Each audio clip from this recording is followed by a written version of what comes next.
Ok les gens, ça c'est la route qui vient des Soulades, les Soulades, ouais, au-dessus du plat. Et vous voyez bien qu'on est au Petit Canada. C'est marqué, ben voilà. Et ça c'est la bifurcation, parce que ça c'est la route qu'on prend pour aller au parking du Vortex, qui est à 5 km là. En voiture, hein. On passe en voiture sans problème ici. Voilà, là-bas. Et là, c'est donc là qu'il faut prendre pour les Moulières. Voilà, pour le refuge des Moulières, qui est là. Là, à 1,5 km à peu près. Voilà. Facile, hein, tout ça en voiture. Alors regardez, vous voyez bien que les voitures de ville passent. Un petit van, des Anglais, des Anglois, oui, oui. Voilà, et puis là, on repart par là. Et puis voilà, hein, tout ça en voiture normale. Oui, alors là, je fais une annonce, Captain, parce que pour le rassemblement en septembre, je recauserai après. Hein. Tu vois, celui-là. Oui, alors, on a quelqu'un de Paris, Marie-Thérèse, qui voudrait venir au rassemblement et qui aurait besoin d'un covoiturage d'équipage, voilà, à Paris, voilà, à Paris. Donc, avis à la population, s'il y en a d'aucuns qui veulent venir au rassemblement en tuture, en voiture, puisque vous voyez qu'il y a des routes et tout, où on peut aller au refuge en voiture, et ensuite au parking de départ des treks en voiture normale. Alors, vous vous manifestez, vous m'écrivez là, vous m'écrivez en disant, bah oui, bah, moi je viens du Nord, ou je sais pas où, là, je peux passer à Paris et prendre Marie-Thérèse, oui, pour descendre. Alors, vous m'écrivez, dépêchez-vous. On organise ça de maintenant, en ce moment. Alors, c'est la...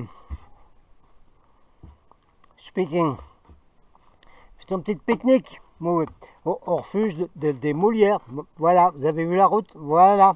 Voilà. C'est facile hein, de venir là. C'est facile. Très facile. Voilà. Voilà. Et on va faire une petite pique-nique là. Et puis après, on verra. Il y en a qui ont oublié un chef sur la table. Je pense que c'est quelqu'un qui a ramassé ça. Puis il a dit, bah, moi je sais pas si c'est bon à manger ou pas. Je mets sur la table des pique-niqueurs. Bon, d'accord, il a pris un coup de jaune en dessous. Mais il est quand même blanc, là. Ils l'ont laissé. Bon, je montrerai les autres après. On va pique-niquer, là. Pique-niquer, alors... Ah ben... Ah non, tiens. C'est encore autre chose, ça. Oui, et parce qu'il y en a un qui connaît bien tout ça, qui m'avait dit les chimets. Ben, j'ai pas amené les chimets, mais j'ai trouvé ça super qui rigole là. Bah, c'est belge une fois, hein. Donc ça va, si c'est belge, ça va très bien. Bon, oui, oui, hein, voilà, voilà. Si c'est belge, ça va bien. Hein.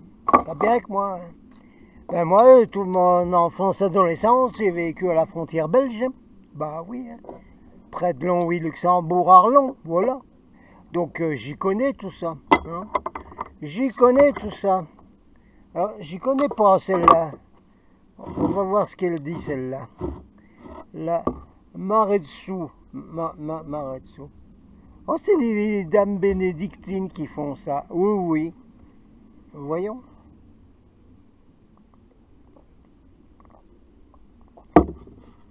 Waouh. Bonne. Bonne. Oui, mais quand c'est la chaleur, on vient ici. Bon, on est un peu à l'altitude un peu, hein, 1005 par là, je sais pas combien. Et puis il fait plus frais, et puis on se rafraîchit, ben voilà. Voilà. Alors on pique-nique, et puis là on a les petites lanternes chinoises. Vous voyez? Ça c'est les lanternes chinoises, voilà. C'est pas chinoise, non c'est pas chinois. Ça, voilà. Alors là il y a un petit paquet cadeau en papier. Hein. Alors vous l'ouvrez. Et dedans, vous avez, qu'est-ce que vous avez dedans? Está la tomatillo! La tomatillo! Mucho bon la tomatillo, tomatillo. Bah, écoute, au Mexique, ils appellent comme ça. Moi, j'ai appris là-bas comme ça. Hein, voilà. Tomatillo, très bien.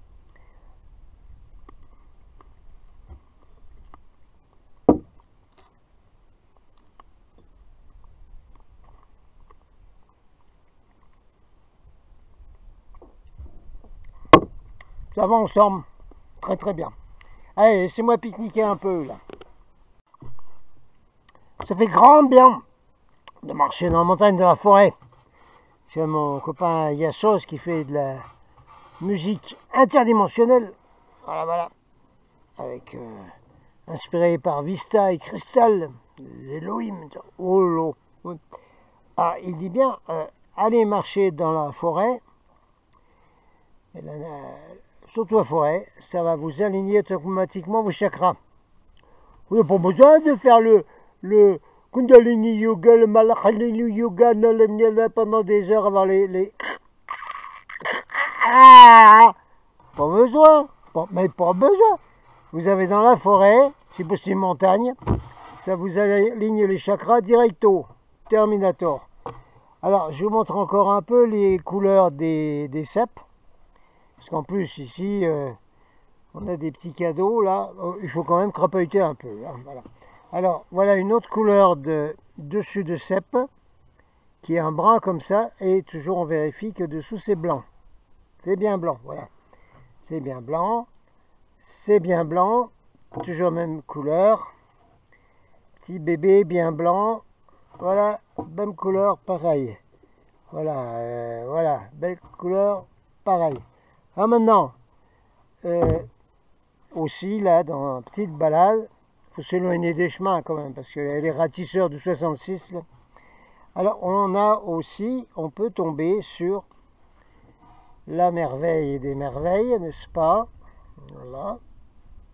Voilà. Ah bah, tout le monde connaît ça. Hein? Voilà. Hein? C'est pas beau, ça. Alors, moi, ça, j'y mettrais dans le hit parade, hein, avec au même niveau que le cèpe. Numéro 1 des champignons, cèpe, numéro 1 des champignons, girole. Voilà. Moi, je pense ça, hein. Moi, je pense bien ça quand même, mais je vous dis que je pense. Hein. Oui. Non, je ne travaille pas dans les chevaux. Pensez là, là, là. Mais, Capitaine, c'est une vidéo culinaire que tu nous fais là. Ah, si je faisais des vidéos culinaires, eh ben, j'aurais beaucoup plus d'abonnés. Oui, oui. Mais même tout, beaucoup, des centaines de mille. Oui, oui. Et puis, je pourrais dire, comment survivre à l'apocalypse dans les montagnes et les forêts, en subsistant avec des champignons et l'écorce des arbres et tout ça. Voilà, j'aurais beaucoup plus d'abonnés que j'en ai là et qui me suivraient plus assidûment aussi. Voilà. Bon, c'est fini la truc culinaire, oui, c'est fini.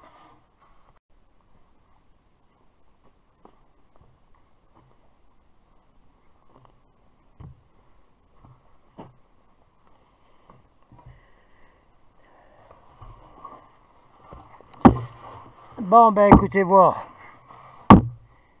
On fait un intro. Voilà.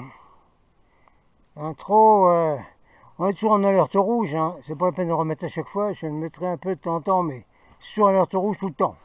Tout le temps, tout le temps, tout le temps. Ouh, c'est chaud. Hein. Non, ça c'est de l'eau, ça. Ah, tiens. Je viens d'aller vérifier là, à 200 mètres. Il y a toujours une petite source. Il y a une petite source là qui va aller très bien pour faire la vaisselle, pour laver, Là, on utilise l'eau de là pour laver. Voilà. Là qui viendra, les bleus resteront pour laver les gamelles. Là qui viendra, les bleus resteront pour laver les bidons. Et au pipeau quand il était mis. Ça va, Capitaine? Oui, ça va la tête? Oui, ça va, ça va. Oh, ça c'est bon ça. Enfin, là, c'est de l'eau normale, hein, mais autrement, dans les Pyrénées-Orientales, la meilleure des limonades, c'est celle-là. Hein. Non, je suis pas sponsorisé, j'ai pas de commission, rien du tout. Non, non, non, non. Mais très difficile à trouver. Oui. Donc là-bas, la source, c'est bon. Pour faire la vaisselle, hein, on remplit un bidon là-haut pour faire la vaisselle. On met un peu de bicarbonate de soude dans l'eau pour la vaisselle. Éventuellement, on pourrait, si on fait bouillir l'eau, faire des pâtes. Mais pour le reste, cuisine, boire, on remplira des bidons, hein, les bleus, les bidons, dans les villages, voilà. Hein. On emmène son eau ici dans les voitures qui peuvent venir jusque là, voilà. Alors, là aujourd'hui, j'ai pas envie de vous raconter les camps de vacances. Bah oui, on est dans les colonies en ce moment, les camps de vacances, voilà. J'ai pas envie. C'est spécial, hein, raconter les camps de vacances. Je me rappelle d'ailleurs, mon grand-père, il voulait pas raconter la guerre de 14, hein, était dans l'artillerie à Verdun, etc., etc. Il voulait pas. Parce que quand on raconte, ça rappelle tous les souvenirs, comprenez-vous. Ben oui. Et puis un autre là, qui était chef de tank de la division Leclerc, hein, que les Américains ont bien voulu laisser une fois ou deux libérer une ville ou deux au maréchal Leclerc, ben ouais. C'est pareil, hein, il racontait pas lui. Non, non. Par contre, il se bourrait de médicaments, lui, pour oublier tout ça. Oui. Alors, raconter les camps.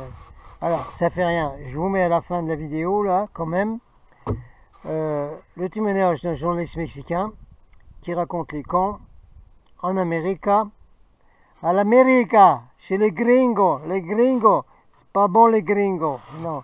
Mais Mexique, pas bon non plus, non. Bon, alors, il vous explique, ce journaliste mexicain, qui a passé autant de temps que moi dans les camps de concentration américains, hein, managé depuis très longtemps, hein, par les Bush, par Obama et aussi par Trump. Hein. Et Trump, il va les agrandir, les camps de concentration. Ouh là là. Alors, regardez donc cette vidéo de journaliste qui vous explique un peu ce que font les gringos, les americanos. Vous allez voir. Alors moi, j'ai vécu ça, pas exactement là où il le dit, mais la prison à profit de business où il a été, Géo, moi j'ai été aussi. Hein. Enfin, pas au Texas, en Louisiane, enfin, c'est la même zone, c'est là où il y a tous les camps. Alors les camps, après je parle des camps, Captain, parce que c'est le plus urgent, ça, les camps. C'est le plus urgent. Oui, il y a l'invasion extraterrestre, je vous en ai parlé, ok. Il faut se préparer à la chose. Il faut s'évacuer de la tente, de la tête. Tous les fourbis en fumage galactique, ils sont nombreux, n'est-ce pas? Si vous voulez bien aller voir sur les dernières vidéos que j'ai faites sur le sujet, n'est-ce pas? Hein? Extraterrestres. Alors, on ne sait pas trop, parce qu'il est possible que ils attendent d'avoir mis Trump, eh ben, le complexe militaro-industriel, Big Pharma et compagnie, tous ceux qui ont poussé Trump, allez vas-y, on va t'aider, tu vas voir. Si besoin est, on fera petite manip là, tu vois, où on fait croire que il y a une balle qui t'a enlevé un morceau d'oreille, hein, alors que derrière toi, il y a un ancien pompier qui a reçu une balle dans la tête, quoi. Alors, bon, quand ils visaient JFK et Bobby Kennedy, ils les ont pas loupés, hein. Alors là, c'est loupé exprès, hein, là. Bah oui, hein. Bah voyons. Alors, comme ça, et bon, ils vont le mettre, d'accord, celui-là. Alors, je pense que pour l'invasion extraterrestre, ils vont attendre qu'il soit bien en place, qu'il commence à faire tourner tout son fourbi, là. Parce qu'il a quand même officialisé le Secret Space Program, c'est-à-dire le SSP, le programme secret américain avec des soucoupes volantes, des grilles et tout ça. Il l'a officialisé en créant son académie, la Space Force Academy ou la Space Force de Trump. Donc ils vont attendre qu'il y soit pour arranger cette affaire. dans la mesure où il y aurait un soulèvement général de la planète, des gens qui ne voudraient pas aller de nouveau aux usines de collégramme.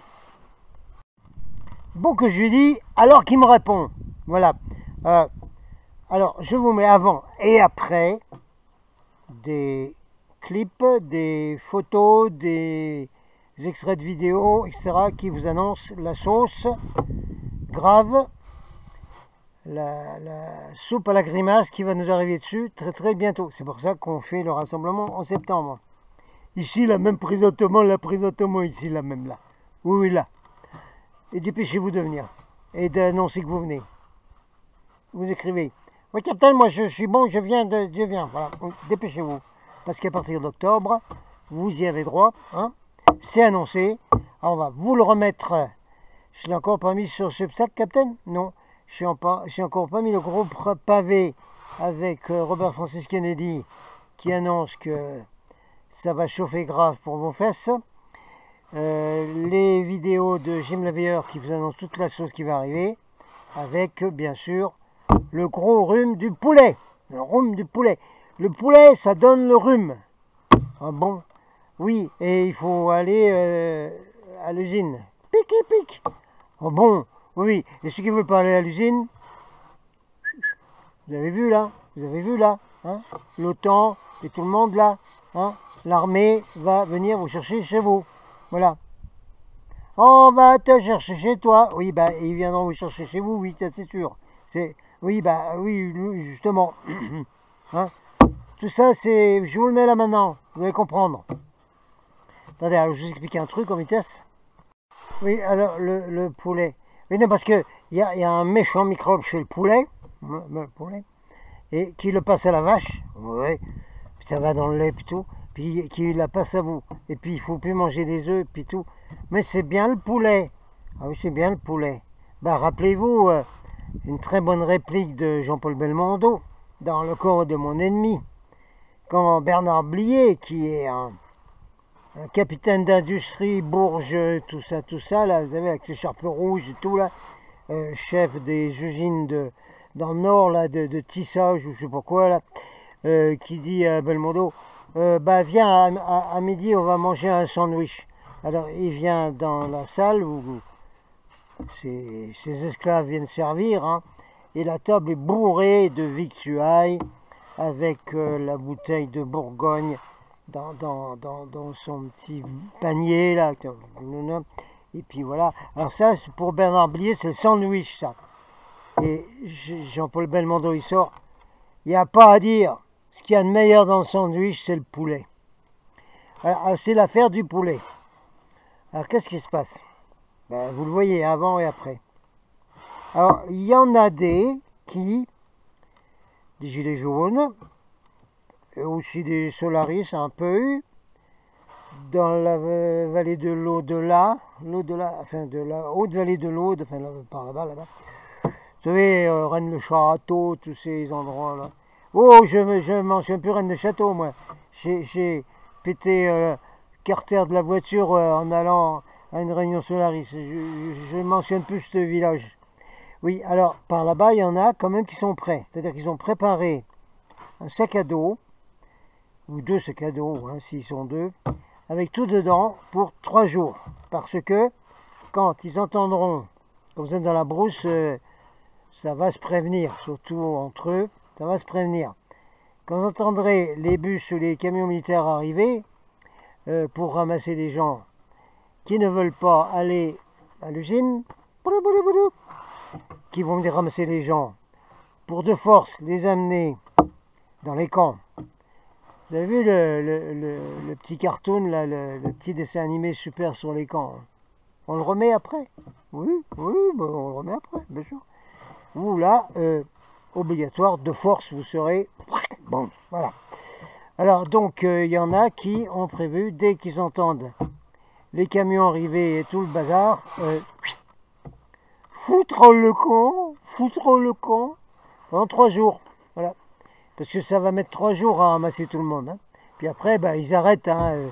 Il faut des moyens, hein, pour ramasser tout le monde. Bah oui, partout. Ah oui. Alors, ils peuvent revenir après, au bout des 3 jours. Ça, c'est un élément. L'autre élément, si vous ne voulez pas faire ça, bien qu'il faudrait mieux le préparer, l'avoir sous la main. Au cas où, c'est de vous rendre invisible ou de rendre votre habitation invisible. Comment? Avec les cristaux angéliques galactiques de 6e dimension, 11e chakra, que vous allez mettre autour de chez vous. En plus d'aller les mettre à côté des tours prends garde. Au boulot, là, au boulot. Hein. J'ai envoyé aujourd'hui par la poste à notre tireur de litres de Bruxelles, enfin plutôt en bas là, côté Charleroi, je sais plus, qui va faire le boulot. Voilà, ça y est, c'est parti, il va l'avoir. Il pourra l'avoir pour le 8-8, la porte des lions. Oui, les lions, ouais. Bonne journée pour faire ça. Depuis chez vous, hein, comme on évite ces cristaux là. Alors, vous pouvez également les mettre autour de chez vous, hein, pour faire une zone en fréquence 6e dimension. Comme ceux qui vont venir, c'est des zombies, des robots biologiques, y compris dans les forces de l'ordre. Hein. Attention, attention. Chez les militaires aussi, attention. Hein, ceux qui vont venir là, ils sont d'une fréquence basse, 3D, 4D. Donc si votre endroit est dans une fréquence 6D, pas en dessous, non, pas en dessous, pas en 4D, hein, pas en Bisounours New Age, hein, ça ne va pas marcher ça, non. Si vous avez une fréquence très haute autour de chez vous, il est possible que, d'abord, comme le plus grand des hasards, ils ne viendront pas chez vous. Ou alors, ils vont regarder, numéro de la voiture, qu'est-ce qu'il nous dit, les satellites d'Elon Musk et les avions qui passent, qui ont pris des photos. Est-ce qu'à cet endroit, il y a des alternatifs résistants qui ne pensent pas comme tout le monde, qu'il faut ramasser? Oui, non. Oh ben, non, allez, on va ailleurs, parce qu'il faut se dépêcher, il faut faire les autres. Là. Ça peut faire ça. Vous avez compris? Alors voilà, maintenant vous allez vous avaler les grosses alertes. En avant. Pour bien comprendre. Alors vous vous dépêchez hein, de faire le boulot avec les cristaux galactiques angéliques. C'est quoi ces petites bébêtes? Ah, mignonnes. Vous dépêchez de faire ça. Vous faites la connexion avec vos familles stellaires. Les vrais, pas les enfumages galactiques dont on parle tout le temps. Y compris le Manandanan. Oui, pareil. Vous avez vu hein, l'avertissement de Florent Exo Conscience. Hein, vous avez vu. Vous avez compris? Ça y est, c'est bon? Oui. Alors, il faut faire la connexion galactique avec vos familles stellaires. Alors, le meilleur moyen, à mon avis, c'est de demander le thème galactique. Hein. Je vous le remets tout le temps sur les vidéos. Dépêchez-vous. Il y en a qui vous le voulaient, qui m'ont écrit, et puis il n'y a pas eu de suite. Ils ont pas commandé. Alors, dépêchez-vous de faire ça aussi. Allez, je vous laisse avec tous les avertissements. Les vrais alerteurs, il faut avoir le gros discernement aujourd'hui hein, dans les alerteurs. Attention, attention. C'est chaud, patate. Attention.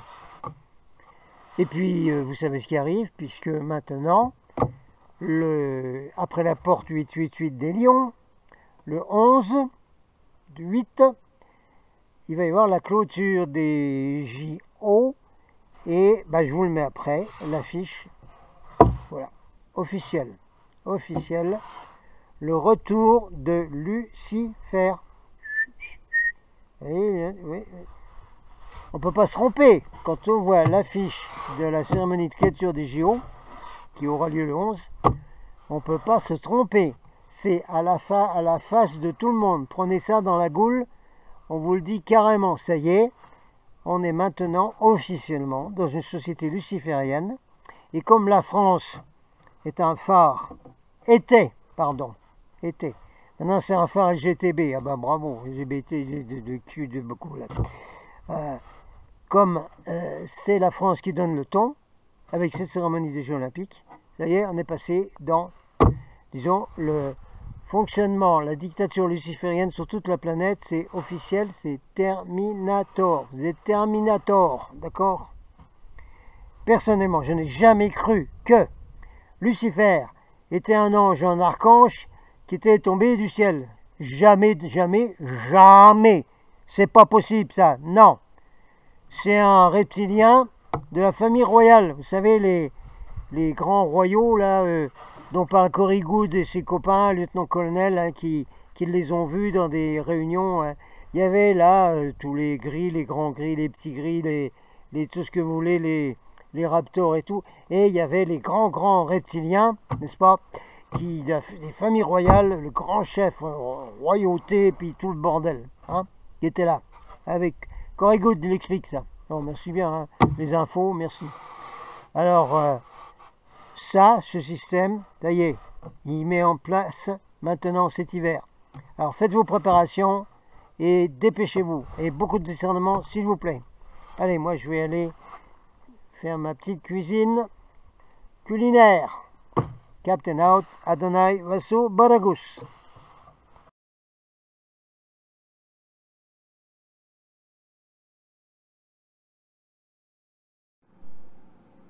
Here on Democracy Now!, democracynow.org, I'm Amy Goodman, as we go to Texas, where Mexican journalist Emilio Gutierrez Soto and his son Oscar have been released from ICE detention after being jailed for 7 months. Gutierrez Soto first sought asylum in the United States in 2008 after receiving death threats for reporting on alleged corruption in the Mexican military. He was detained in December, only weeks after he criticized U.S. asylum policy during a speech at the National Press Club. The federal judge who ordered his release questioned whether the Trump administration's detention of Emilio Gutierrez Soto and his son Oscar violated his First Amendment rights. Well, on Wednesday, I spoke with Emilio Gutierrez Soto in El Paso, Texas, and began by asking him how it feels to be free. Oh, gracias por la invitación. Well, thank you for this invitation. Un tanto extraño. It's a little weird, having been 7 months and some days Concentración de ICE. at the ICE concentration camp. Nos sentimos un tanto extraños. We feel a bit unusual. Ya dentro de ese campo de The concentración way of life in that concentration camp son sumamente duras. is extremely harsh. What the immigration authorities seek is to finish you off psychologically, Tratando de reanudar. and we're trying to resume our lives in liberty, in semi-liberty practically, because Supervisados por we continue to be supervised by the immigration authority, a través de in this case, internal security through ICE. And can you describe the conditions that you were held in? Were you held together with Oscar, your son? Sí, mi hijo y yo estuvimos desde que ingresamos Yes. al campo de My concentración. son and I, since we entered the concentration camp, we were always together in the same facilities. De ese lugar The conditions in that place denigrantes. are truly denigrating. Tenemos que enfrentar a diario con la seguridad de oficiales. Day after day, we need to deal with, confront security of officers who are hired by a private company and who lack the basic ethical concepts when it comes to respecting human rights. We've had to confront a situation where there is some presumed food, which was really practically garbage, De un encierro en donde las in addition to being enclosed, where the barracks within have sanitary services and the shower, or toilet and shower, which causes constant contamination when it comes to internal development or any thought of pursuing intellectual development or of any sort of mental reflection in these places. These are really places in which there is an effort to totally destroy those who have the misfortune of reaching those places, destroying them both psychologically and physically. Emilio, can you talk about why you were jailed in December?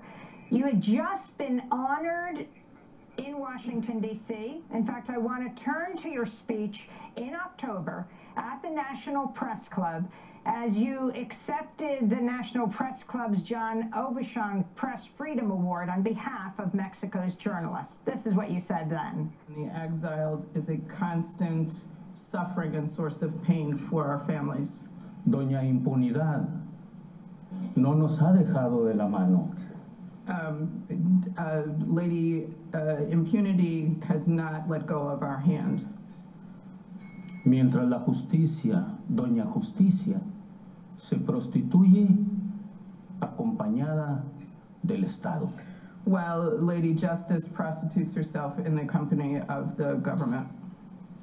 Los medios, perdón, para rematar la libertad de expresión, to again kill the freedom of expression.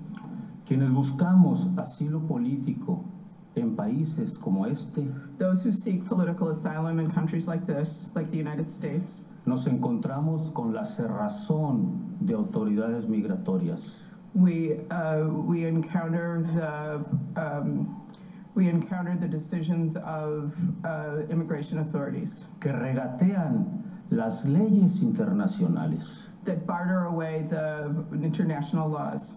So, Emilio, that is you, Emilio Gutierrez Soto, receiving an honor from the National Press Club in October. You were then detained in December. Do you believe there was a connection between the two events?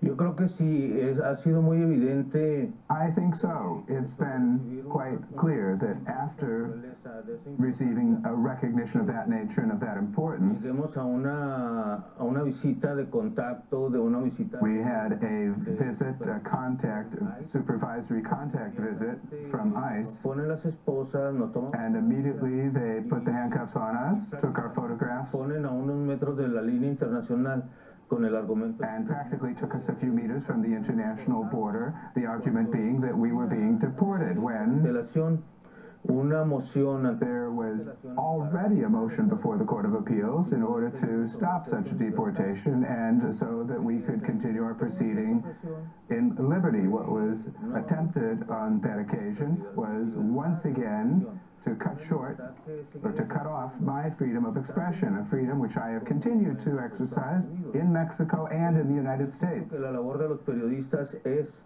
I believe that the work of journalists is to speak the truth, to act with the truth, and especially to cast light on the truth for those who listen to us on the radio, those who read to us, those who see us or watch us on television. We journalists have a major commitment all around the world to do the best we can, carrying out our job honestly.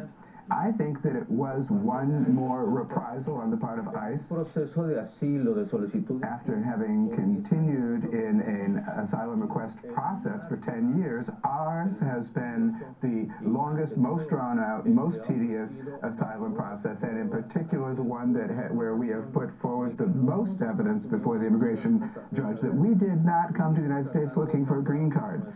We came to save our lives, the lives which for the Mexican state turned out to not be important. So important has the work of journalists been in Mexico for the Mexican authorities that we have more than 125 journalists who have been assassinated in the last 10 years, and in respect of whom there is total impunity, both in my home state of Chihuahua as well as throughout the country. I feel that it was a major reprisal by the United States government De una manera on speaking out and demanding en las leyes internacionales en that international law in relation to political asylum be respected. These are laws that the United States has proclaimed and manera se pueden aceptar. said should be accepted in other countries, but cannot be accepted as a moral claim or protest in this country, the United States. Emilio, you have been detained during this historic period of the Trump administration, imposing what he calls the zero tolerance policy, where thousands of children were taken from their parents at the border. Still hundreds of them, if not over 1,000, have not been returned to them. Parents either deported or sent to 17 different states. We don't know how many states children were sent to. You were watching this from your own detention.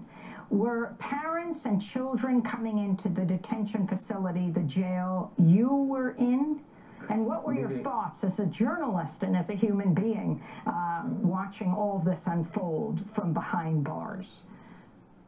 Mire, es algo que particularmente me sensibiliza mucho. Well, it's something that I feel extremely sensitive about. 10 years ago, my son and I came into this country, and the first, I found myself before an immigration officer when they asked us what did we have with us, and I said we had fear. After having been in a freezer room all day long under conditions of below freezing, my son and I were transferred to a prison in Canutillo, and I was transferred to the prison in El Paso, Texas. We were separated, my son and I. My son, at the time, an adolescent. Today, when my son and I were locked up all this time, I've been able to see how my son survived the pain of seeing how his father was separated. The only moral support that he had in his incipient life. We have now once again shared the intense pain that affects thousands of families that have been separated by a stupid policy, a criminal policy that is being used against families. All they are seeking is just a grain of justice, the justice that is denied in our countries because of the predatory policies that begin in this country. Es totalmente aberrante que Estados Unidos... It's a total aberration that the United States, a Christian country, that its authorities have no idea whatsoever of what Christianity is, of what it means to love your fellow human beings. The separation of families is an aberration. We and my son, we experienced that wrenching experience during a 7-month period in 2008. So, Emilio, now you are free, and you have been offered a Knight Wallace Fellowship at the University of Michigan. Are you able to go to Michigan from Texas? Will you be able to go to school, and is your son going with you? We are hoping that the immigration authorities... Somos una familia, mi hijo y yo. Well, my son and myself, we are a family, and we have every intention to get to Michigan. We hope that in coming days, the immigration authorities, particularly ICE, will return to us our social security cards and the other documents that they confiscated from us that they did not give us a week ago. And we hope that with that, we'll be able to travel to Michigan and take advantage of this life opportunity and take advantage of this educational opportunity. And if possible, become fully engaged once again in U.S. society.